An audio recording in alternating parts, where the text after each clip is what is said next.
and gentlemen, on behalf of the Vivekananda Study Circle, the Extramural Lectures team, the Center for Innovation and Indo-German Center for Sustainability, I extend a hearty welcome to the children, the faculty and students to this lecture by one of the greatest visionaries of this era, an inspiring leader, Bharat Ratna, Dr. APJ Abdul Kalam.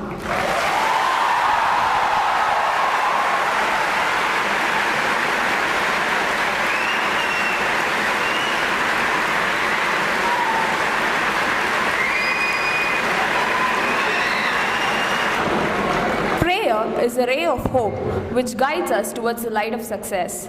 We shall begin today's function by invoking the blessings of Lord Almighty. Let us all rise for the prayer song. Astoma Sadgamaya Tamsoma Jyotirgamaya Mrityorma Amritam Gamaya Sarve Bhavantu Sukhinah Sarve Santu Niramayah Sarve Bhadrani Pashyantu Ma Kashit Dukha Bhag Bhavet Om Shanti Shanti Shanti.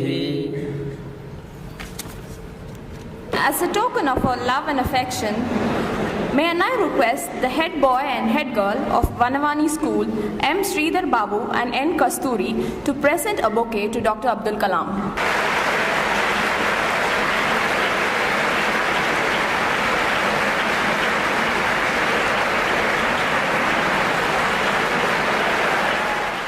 May I now request Dr. Abdul Kalam to offer floral tribute to Swami Vivekananda.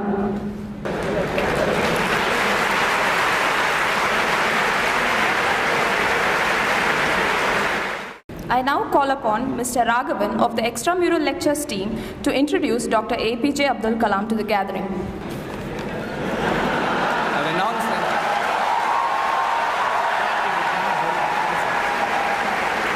renowned scientist and engineer, Dr. APJ Abdul Kalam served as 11th President of India from 2002 to 2007. Being a man of vision who is always full of ideas aimed at the development of the country, he has inspired people across generations and was popularly called the People's President. Dr. Kalam played a pivotal organizational and technical role. Dr. Kalam played a pivotal organizational and technical role in India's Pokhran nuclear test in 1998. He is the Chancellor of Indian Institute of Space Science and Technology, Thiruvananthapuram, a professor at Anna University, Chennai, and an adjunct faculty at many other academic institutions. Dr. Kalam's contribution to public service, apart from being an eminent scientist, a gifted engineer, a visionary, and a humanitarian, has seen him being bestowed with numerous honors and awards. He became the first Asian to be honored with the Hoover Medal, America's top engineering prize. He was awarded Padma Bhushan and Padma Vibhushan before being honored with our country's highest civilian award, Bharat Ratna, in 1997. For his work in ISRO, DRDO, and his role as a scientific advisor to the Indian government. Well known for his inspirational and visionary ideas, Dr. Kalam's famous books like Wings of Fire, Ignited Minds, and India 2020 have inspired millions. Words alone are not enough to express Dr. Kalam's charisma. Hence, I conclude this introduction here and request Dr. Kalam to begin today's lecture on creativity and youth power. Thank you.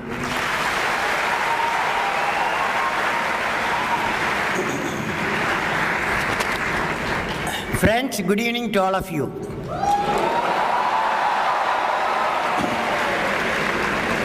First of all, I would like to say that I'm very sorry that I got delayed because I got into a big young crowd. I could not come out of it. Okay, two student group, so I'm sorry for it. So we will compensate some way. First, I would like to greet Professor Anand, members of the faculty, and dear students, to every one of you, my greetings. On this great day of a beautiful day of thinking about Swami Vivekananda, I am very happy to see young people. I am delighted to be here at the Indian Institute of Technology, Madras, and address the members of this renowned place of learning and other guests present here. My greeting to you, my friends. Before I start, I would like to say this IIT Madras is very close to my heart. And many ways, because my professor, who taught me design of aircraft. He became the director of this IIT Madras, Professor Pandale, and he was my guru. It's a fantastic guru because he used to take class 7:30 to 10:30 in Madras Institute of Technology. 7:30 to 3 hours class. Have you come across that 3 hours class? Have you? Have you? So he used to take every alternate day. He used to take 3 hours class. Friends, before I begin my address, I would like to share a thought with all the youth present here. I have met so far 11 million youth present, 11 million youth like you in a decade's time from various parts of the country. I have met, and in India and abroad, I have seen their hopes and experienced their pains, walked with their aspirations, and heard through their despair also. All this experience made me to learn something about them, which I would like to share with you. Shall I? I learned, carefully hear me what I am saying. I learned, what did I learn from the youth of 11 million people? I learned every youth wants to be unique. Every youth wants to be unique. That is you. Every youth wants to be unique, that is you. But the world around you is doing its best day and night to make you just everybody else. Now, the question is whether you want to be you or everybody else. You want to be you?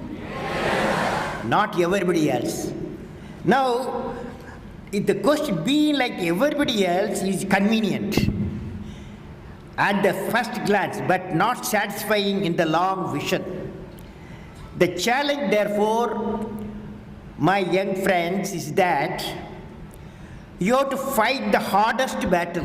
You have to fight the hardest battle which any human being can ever imagine to fight, and never stop fighting until you arrive at your destined place. That is the unique you. To get the unique you, it's a big battle. The battle means you don't need to take a gun. The battle means you have to have 4 unique things. 4 unique tools you must have in that battle. One is you have to set the goal. The second one is acquire the knowledge continuously. And third one, it's a hard work with the devotion. And fourth is perseverance. These are the tools you have to, for the battle you have to wage. For that, if you have these 4 tools, definitely you will become a unique you. My best wishes to all of you. Now, being unique will require also excellence. Let us understand what is the excellence in more detail. You know, excellence is self-imposed, a self-directed lifelong process. Excellence is not by accident.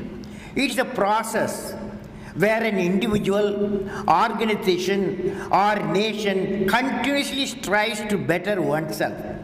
The performance standards are set by themselves. They work on their dreams with focus and are prepared to take the calculated risk and do not get deterred by failures as they move towards their dreams. Then they step up their dreams as they tend to reach the original targets. They strive to work to their potential. In the process, they increase their performance, thereby multiplying further their potential, and this is an unending life cycle phenomena. They are not in competition with anyone else but themselves, and that is the culture of excellence. Let me share an important experience from the life of the father of the nation,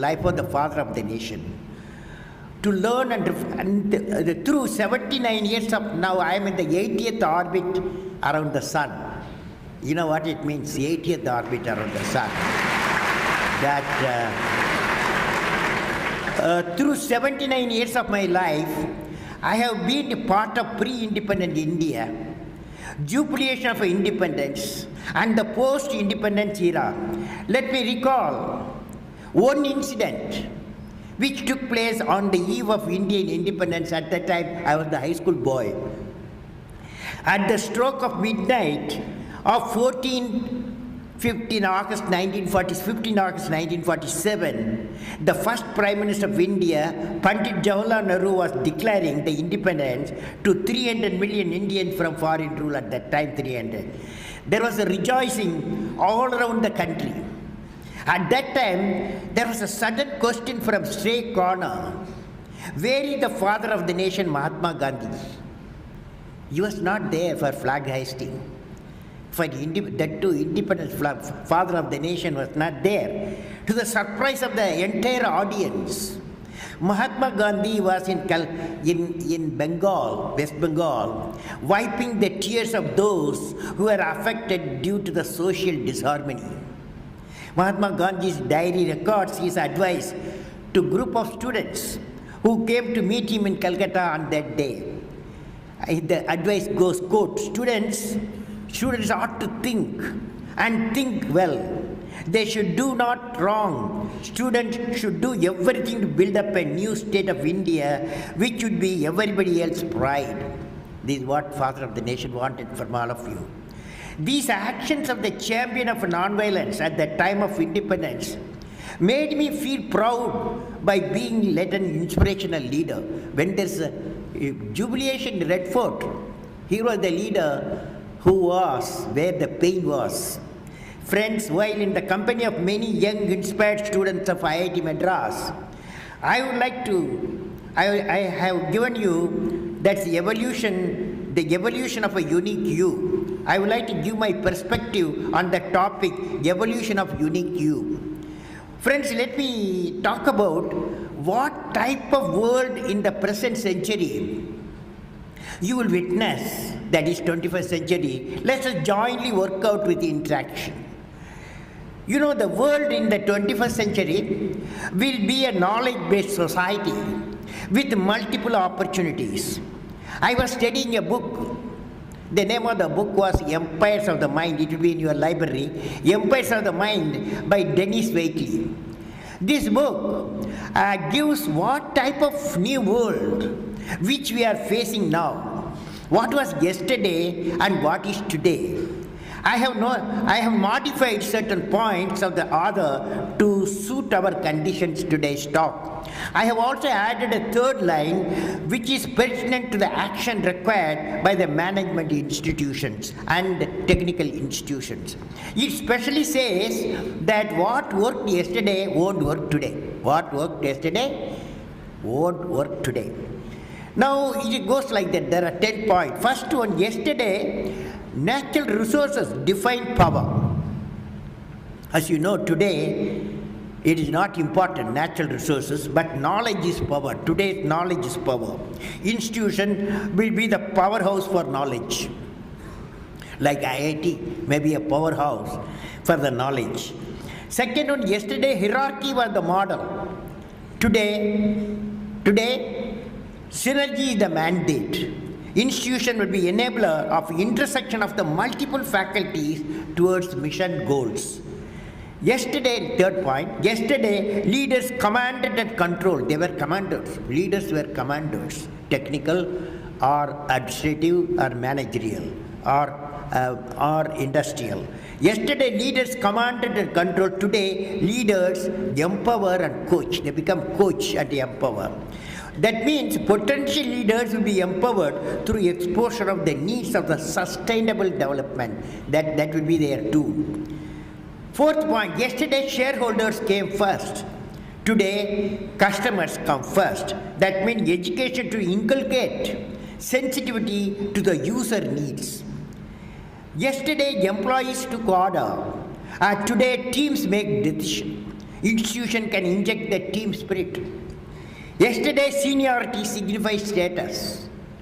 everything about seniority. Today, creativity drives status. Creativity, whoever creative, he takes over the organization and the nation. Creativity drives the status.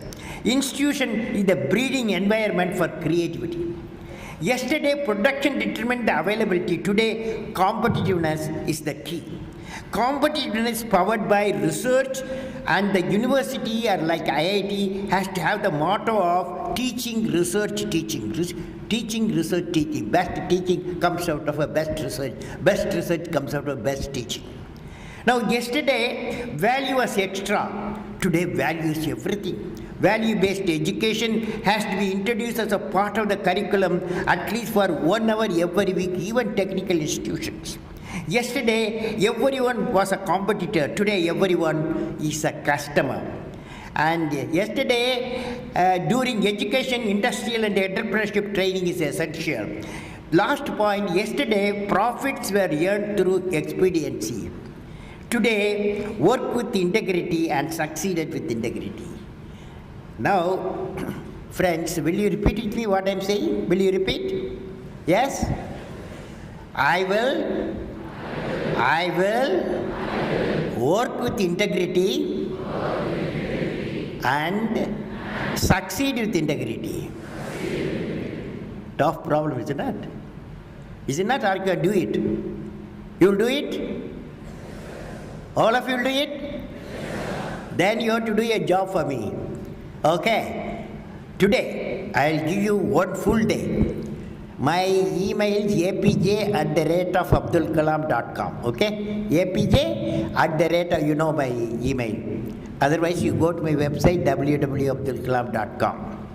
Now, you are going to give me 5 areas. People, according to you, 1 person, living person, who has worked with integrity, who is working with integrity and succeeding with integrity. First one, political leader, number 1, okay? You have to locate a political leader. Number two, a industrial chief, public sector or private sector, who is working with integrity and succeeding with integrity. Third person, a bureaucrat. Who has, according to you, the bureaucrat of the nation, he has worked with integrity and succeeded with integrity. The fourth person is a social scientist and social, that is societal change maker. And if you can identify 1 person, you can write these 5 guys, okay? Okay? Will you do it? How many of you will do it? All of you will do it? You won't. Otherwise, I'll catch you if you don't do that. Now, friends, I want to share with you how important one experience, because it happened in the same city long ago. You were not even idea formed at that time it happened. I want to share with you. It's like this: 1954-57, I was studying in the aeronautical engineering at Madras Institute of Technology, Cropet. In the 3rd year, I met a professor, Professor Srinivasan. He is a Caltech man, aeronautical engineer, and he took classes for us. And the first day itself, we were 9 students, different areas like propulsion, aerodynamic structure, control and guidance, material, all areas, instrumentation. So he gave us a project, 6-month project. The project was a preliminary design of a low-level attack aircraft. We have to do it 6 months' time.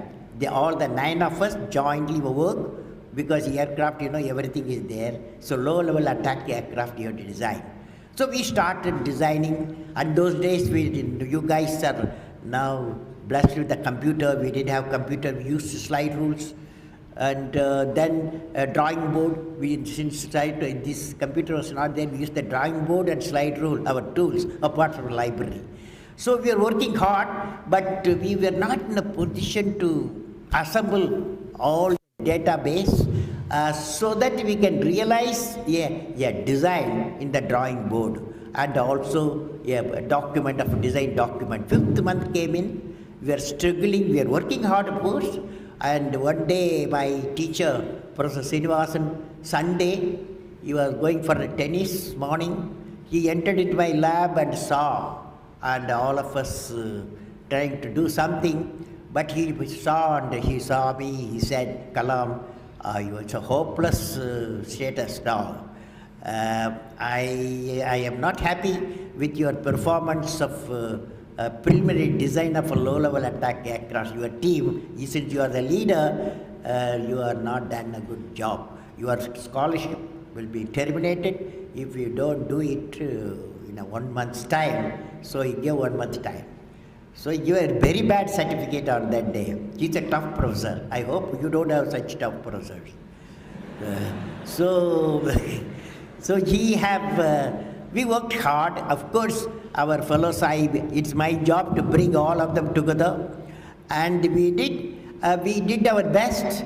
And some shape we took the design, low-level attack aircraft, some calculation we did, some report we prepared. Third week, fourth week, we are ready stage. Then again my professor landed in our laboratory and saw, he was very happy. And you guys, I gave a tough target you have done, and he took us to his home, he gave a Madras coffee. And certificate, he gave us a good job you guys have done. But what is important here is, it's not that project what we are doing, the number of people doing. Important is, what I learned on that day, our team learned was, how to do a system design, how to do a system integration, how to do a system management. You know, when you are studying in the class and you are getting ready for your degree, you are becoming a system designer and system integrator, system manager. This experience tomorrow when you go out of IIT Madras, wherever you go, they will not ask which branch you belong to. They will ask, can you make a product? That product will have multi-technologies. In 1957, when I finished my course, when I went a job, I was appointed in those days senior scientific assistant and at the Ministry of Defense. First job Dr. Neelakantan gave me was, you design supersonic target aircraft and a hovercraft. When I went to ISRO, after say 4 years, first job they didn't ask me whether you are aeronautics fellow, what fellow you are. They asked me, you design a payload for the scientist to fly in the sounding rocket and design a sounding rocket. So friends, you should remember that market for you, when you go out of this campus, you must always think in terms of a system design, system integration, and system management. Faculty also, I would like to request, see that a job project comes out between the number of students per number of faculties. They join together, they do, probably you are all doing that. So friends, I hope you all have undergone such an environment of integrated learning process, particularly when you are entering into the knowledge society with the competitiveness as a key. Now I'll be presenting what type of knowledge society the nation will be progressing by the year 2020. Another 10 years time, you would be working for a nation, either you would have become by the 2020 developed nation, or some of you may be working for it. Now I would like to give you 2020, how the India another 10 years time should look like. Number one, a nation where the rural and urban divide has reduced to a thin line. Here, communication people work, electronics people work, and also system managers have to work. A nation where there is an equitable distribution and adequate access to energy and quality water.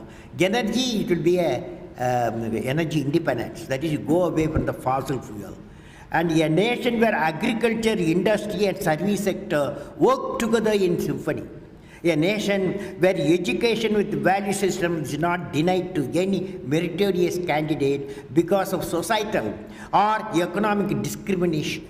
a nation which is the best destination for the most talented scholars, scientists and investors, a nation where the best of healthcare is available to all, a nation where the governance is responsive, transparent and corruption-free, a nation where poverty has been totally eradicated, illiteracy removed, and crimes against women and children are absent, none in the society feels alienated. A nation that's prosperous, healthy, secure, devoid of terrorism, peaceful and happy, and continues with a sustainable growth path. A nation that is one of the best places to live in and proud of its leadership. Now, question is how to achieve it. To achieve the distinct profile of India, we have the mission of transforming India into a developed nation. We have identified 5 areas where India has a core competence for integrated action. One is agriculture and food processing, education and healthcare, information communication technology, a reliable and quality electric power, surface transport and infrastructure, self-reliant critical technologies, and leading to 10% GDP growth for next 1 decade. Now, these 5 areas are closely interrelated and leading to the economic security and national security. Dear friends, when I see the engineers in front of me, future technologists, researchers, I'm thinking what sort of technologies that you will be working with us, what sort of technology you will be working with us in the future towards national development. Let me now talk on the convergence of technology. Since you have talked about technologies, you have studied now, but when you go out of this campus, and now you are going to have what is called convergence of technologies, and even colleges will start teaching. As you know, the information technology and communication technology have already converged, leading to information and communication technology, ICT. Now, information technology combined with biotechnology has led to the bioinformatics, as you know. Now, this nanotechnology has come in. It is the field of the future that will replace according to me, that will replace the microelectronics and many fields with the tremendous application potential in the areas of medicine, electronics and material science. When nanotechnology and ICT integrated, silicon electronics, photonics are born, and it can be said that material convergence will happen. With material convergence and biotechnology linked, a new science called intelligent bioscience will be born, which would lead to a disease-free, happy and more intelligent human habitat with longevity and high human capacities. Convergence of bio-nano information technologies can lead to the development of nanorobots. Nanorobots, when they are injected into a patient, my expert friends say it will diagnose and deliver the treatment exclusively in the affected area, and then the nanorobot gets digested as it is of DNA-based products. I saw the product sample in one of the star laboratories in South Korea, where best minds with multiple technology work with the target of finding out a out-of-box solution. Now friends, recently a new trend is emerging. The aspect being introduced is that of ecology. Globally, the demand is shifting towards the development of a sustainable system which are technologically superior. This is the new dimension of the 21st century knowledge society. Thus, the new age model would be not 3-dimensional, it will be 4-dimensional, that is bio, nano, info, eco-based. Bio, nano, info, eco-based. Take example, a GM crop, genetically modified crops. I was reading in an article by Dick Tavern titled Freedom of Research and Eco-Fundamentalism. Yesterday only I read that the notion that GM crops will benefit only top corporate is mistaken, according to the author. He says that most of the development of GM is taking place in the lesser developed regions of the world. Moreover, not only carefully researched GM crops benefit the impoverished would also improve the environment as they reduce the need to use pesticide, thereby avoiding water pollution. Similarly, some of the GM crops brought the idea of no-till, which would preserve the topsoil. They would use less energy, both directly as well as indirectly. India is the fourth largest cultivator of the GM crops in the world and has vast experience of GM cotton. But of course, for other things, that's a tremendous opposition. Some well-renowned papers show that the environmental impact of the crops in 2007 was equivalent of taking away, that is GM. The environmental impact of the GM crops in 2007 was equivalent of taking 4 million cars off the road. This I will be putting this lecture in my website www.abdulkalam.com. You can question, you can discuss. The next generation GM crops or hybrid crops would require further thrust on the converging ecology and science, where the crops would be able to grow in a salty soil region and also heal the unproductive soil. The need would be bring bio needs for fulfilling specific nutritional requirements of the human beings. Thus, the next generation well-researched and tested GM crop will not only lead to the second green revolution, but also herald the now needed convergence of bio-info nano ecosystems. One example I have given you. Certainly, each and every one of you align your goals towards the distinctive profile of the nation by 2020, which I have described as 10 pillars, will give the challenging environment for you to contribute by innovation and entrepreneurship. Now friends, in conclusion, I would like to say what you will be remembered for. You are all young fellows, 20, around 20, 25. What you will be remembered for? You see the top. As soon as we top the bulb, immediately we remember a guy. Isn't that? Same, you see the telephone, we remember. Said you travel, you see the blue sky and blue sea, we remember the Raman effect. So, the friends, history echoes to us. History echoes, hear me what I'm saying. History echoes to us that those who have courage to imagine the impossible are the few unique personalities who broke all the human limitation of thought and action.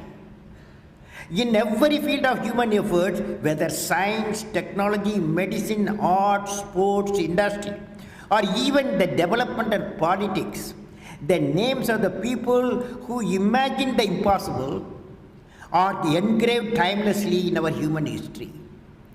By breaking the limits of their imagination, they transform the world. Will you be joining in that? The question is, how many of you will be joining in that gang by breaking the limits of the imagination? They are transformed the world. Now, I started today's lecture with the thought of unique you. What will drive towards your own unique you? It's a mantra. What I will be remembered for? What I will be remembered for? The tool for the unique you, the answer is, and you have to ask a question, what I will be remembered for? If you give a question within one page answer, that may lead to in few years' time the unique you. What I will be remembered for? I would like to ask you, what you would like to be remembered for? You have to evolve yourself and shape your life. You should write it on a page. That page, what I will be remembered for, write it on a page. You should write it on a page. That page may be a very important page in the book of human history. And you will be remembered for creating that one page in the history of the nation. Now I will give some examples. Will you be remembered?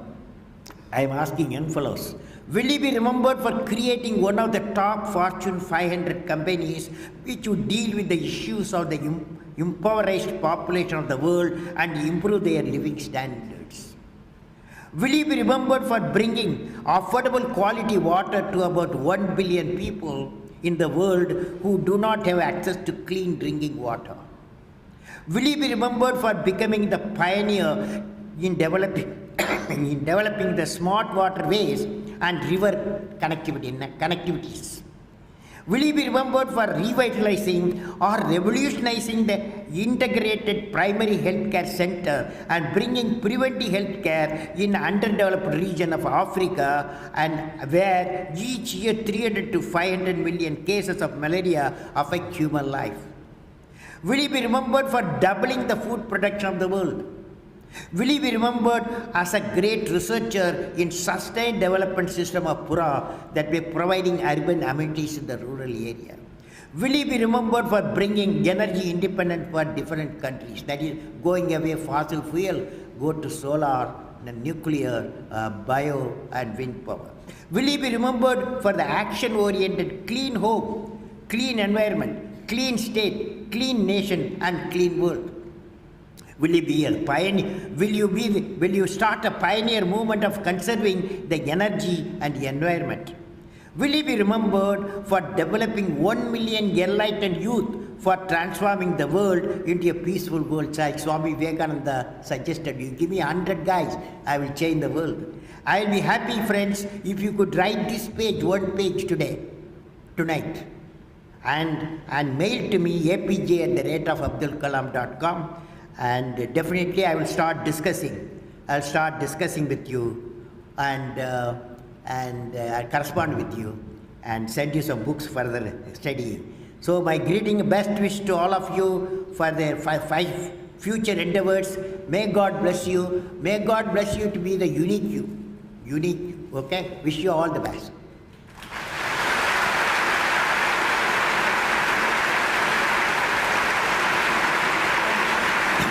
I have some books for IIT Madras Library. If one of you come, faculty member or Dr. Anand come, I want to hand over a book, set of books, sir.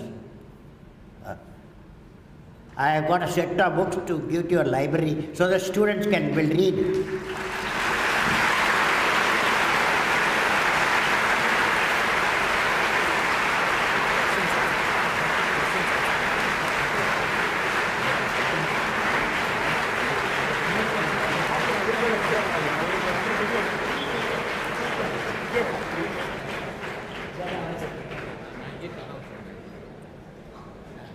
Dr. Kalam has time for exactly 3 questions. If you put up your hand, there will be a mic that will be brought to you. Whoever 3 questions. First, because I have another 2 programs.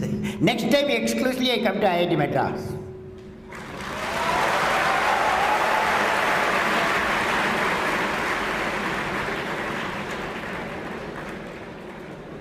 Yes, lady?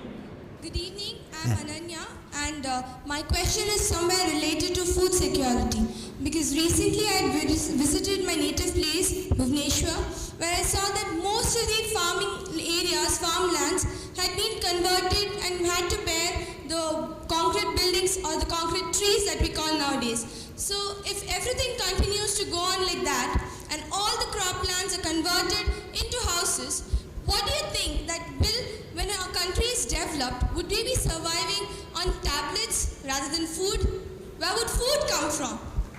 Well,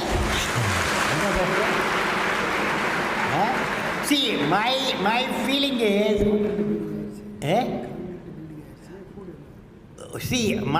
I saw today one place, one institution, they call it green environment because they used fly ash bricks for building that houses. So it is purely some of the architects who come out from here. They have to design even the low-cost houses with green nature, is an amenable to nature. I believe that I have started a mission, 1 billion people, 1 billion trees. That is each one. Will you take a oath if you don't mind? I will plant 5 trees and nurture. Will you do it really? Do it? Okay, thank you. Okay, next question. from KB. Where are you? I'm here. Okay. So, my question is also related to food security. There are some parts of India like Punjab where food grains are being produced in excess and they are rotting in the open. And there are some parts in India such as Madhya Pradesh where around 40% of the children are sleeping without any food in their bellies.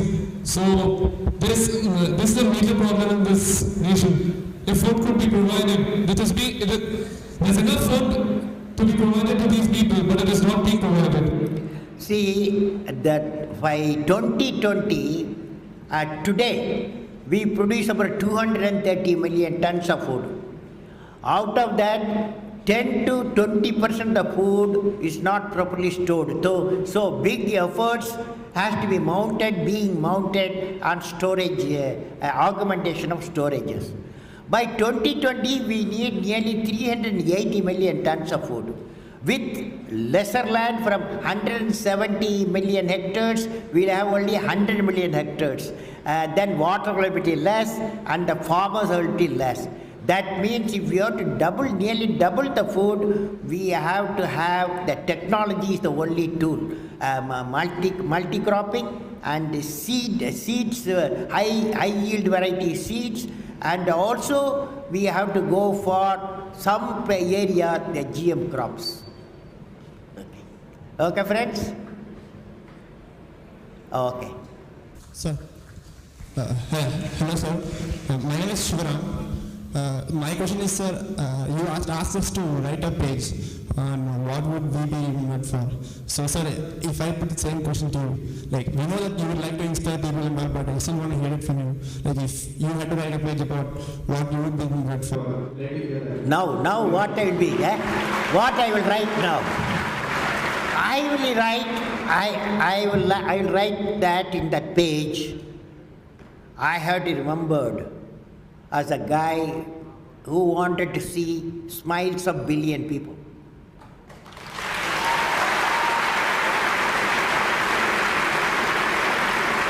Okay, friends.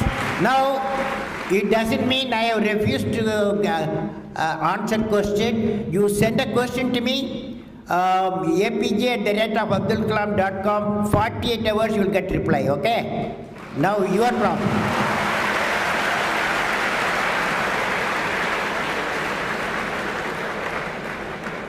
As a token of our love and affection, I request our Director, Professor M.S. Anand, to present Dr. APJ Abdul Kalam with a memento.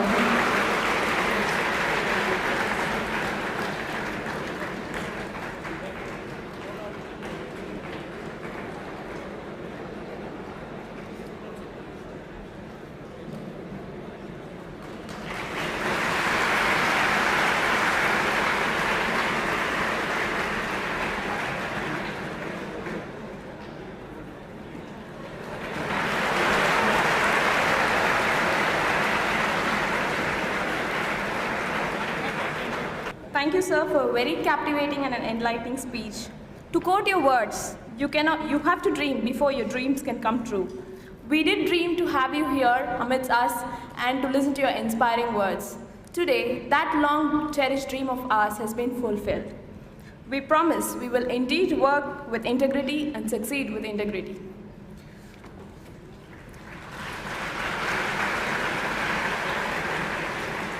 As we reach the end of today's lecture, may I now request Mr. Vishwanath of the Vivekananda Study Circle to deliver the vote of thanks.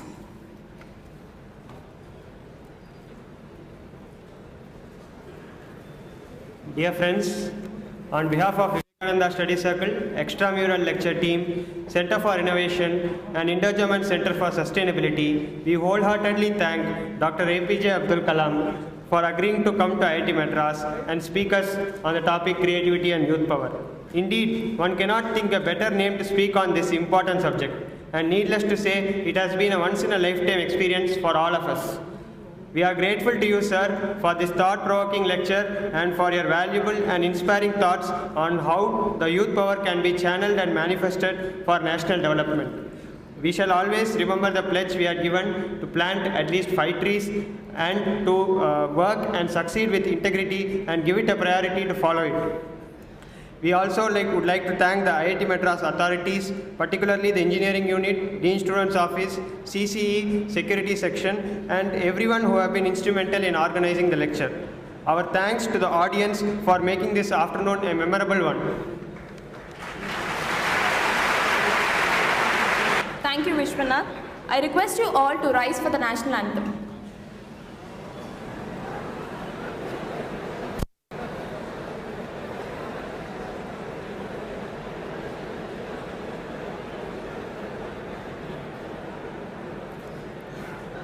Please sing along with us. जनगण मन अधिनायक जय हे भारत भाग्य विधाता पंजाब सिंध गुजरात मराठा द्राविड़ उत्कल गंगा विंध्य हिमाचल यमुना गंगा उच्छल जलध तरंगा तब शुभ नामे जागे तब शुभ आशीष मांगे गाहे तब जय गाथा जनगण मंगलदायक जय हे भारत भाग्य विधाता जय